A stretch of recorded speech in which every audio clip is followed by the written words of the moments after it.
Sabarimala സ്വർണ്ണക്കൊള്ളയിലെ SIT വിപുലീകരണത്തിൽ ഭരണ പ്രതിപക്ഷ ഏറ്റുമുട്ടൽ. വിവരങ്ങൾ ചോർത്താൻ 2 CPIMകാർ SITയിലുണ്ടെന്ന് പ്രതിപക്ഷ നേതാവ് ആവർത്തിച്ചു. അന്വേഷണ സംഘത്തിന് മേൽ ശക്തമായ സമ്മർദ്ദമുണ്ടെന്ന് KC വേണുഗോപാലും ആരോപിച്ചു. എന്നാൽ കോൺഗ്രസ് നേതാക്കളിലേക്ക് അന്വേഷണം എത്തുന്നതിന്റെ ഭയമാണ് പ്രതിപക്ഷത്തിനെന്ന് CPIM സംസ്ഥാന സെക്രട്ടറി MV ഗോവിന്ദൻ തിരിച്ചടിച്ചു.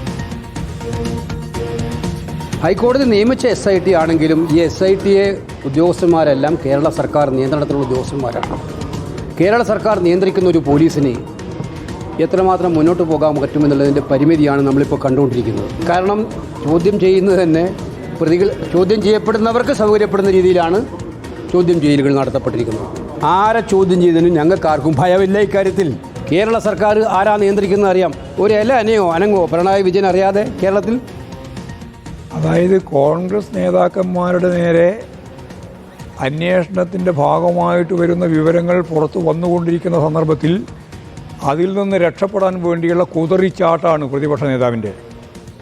അത് സ്വന്തം ഉത്തരവാദിത്തം മറച്ചു വെച്ചുകൊണ്ടുള്ള സമീപനവുമാണ്. ഈ കൊള്ളക്ക് അനുകൂലമായ നിലപാടാണ്. ജേസൺ ചാമുളപ്പിൽ നമുക്കൊപ്പം. ജേസൺ ചാമുളപ്പിൽ SITയുടെ രാഷ്ട്രീയത്തിലാണോ ഇപ്പോൾ ഭരണ പ്രതിപക്ഷ ഏറ്റുമുട്ടൽ? സുജിയ, കഴിഞ്ഞ കുറച്ച് നാളുകൾക്ക് മുമ്പ് വരെ SITയുമായി ബന്ധപ്പെട്ട ആർക്കും പരാതികളുണ്ടായിരുന്നില്ല. പക്ഷേ കഴിഞ്ഞ ദിവസമാണ് CPM അനുഭാവികളായ 2 പോലീസ് ഉദ്യോഗസ്ഥരെ SITയിലേക്ക് ചേർത്തു. അത് ഇവിടെ നിന്നുള്ള രഹസ്യങ്ങൾ ചോർത്താനെന്ന ഗുരുതര ആരോപണവുമായി VD സതീശൻ രംഗത്ത് വരുന്നു. അതോടുകൂടിയാണ് പുതിയ തലത്തിലേക്ക് ഈ വിഷയം പോകുന്നത്. മാത്രവുമല്ല, ഇതിന്റെ ഇടപെടലുമായി ബന്ധപ്പെട്ട ഏറ്റവും പ്രധാനമായ ഒരു ചൂണ്ടിക്കാണിക്കുന്നത് 4 ദിവസത്തിന് ശേഷമാണ് കടകംപള്ളി സുരേന്ദ്രനെ ചോദ്യം ചെയ്തത് മാധ്യമങ്ങൾ അറിയുന്നത്. പക്ഷേ അടൂർ പ്രകാശിനെ ചോദ്യം ചെയ്യാൻ പോകുന്നു എന്ന് നേരത്തെ തന്നെ മാധ്യമങ്ങൾക്ക് നൽകുന്നു. ഇത്തരത്തിൽ വളരെ കൃത്യമായ രാഷ്ട്രീയ അജണ്ട നടപ്പാക്കുകയാണ് ഇപ്പോൾ പല SITയിലെ ഉദ്യോഗസ്ഥരുമെന്ന ആരോപണം കൂടി ഉന്നയിക്കുന്നു. അതുകൊണ്ട് തന്നെ കോടതി ഇത് ശക്തമായി ഇടപെടണം. ഏതെങ്കിലും രീതിയിൽ കോടതിയുടെ ഇടപെടൽ ഉണ്ടായില്ലെങ്കിൽ നിയമ നടപടികളുമായി മുന്നോട്ട് പോകാനുള്ള ആലോചന കൂടി ഉണ്ടെന്ന് കൂടി ഇന്ന് കോൺഗ്രസിന്റെ നേതാക്കൾ പങ്കുവയ്ക്കുന്നുണ്ട്.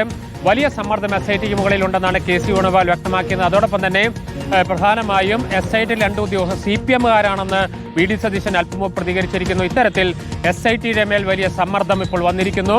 അത് ഭരണകക്ഷിയെ സഹായിക്കാനെന്ന് പ്രതിപക്ഷം ആരോപിക്കുമ്പോൾ കോടതി ഇടപെടണമെന്ന ആവശ്യമായി പ്രതിപക്ഷം രംഗത്തെത്തുകയാണ്. സുജയ, വിവരങ്ങൾ നൽകിയത് ജേസൺ ചാമുളപ്പിൽ.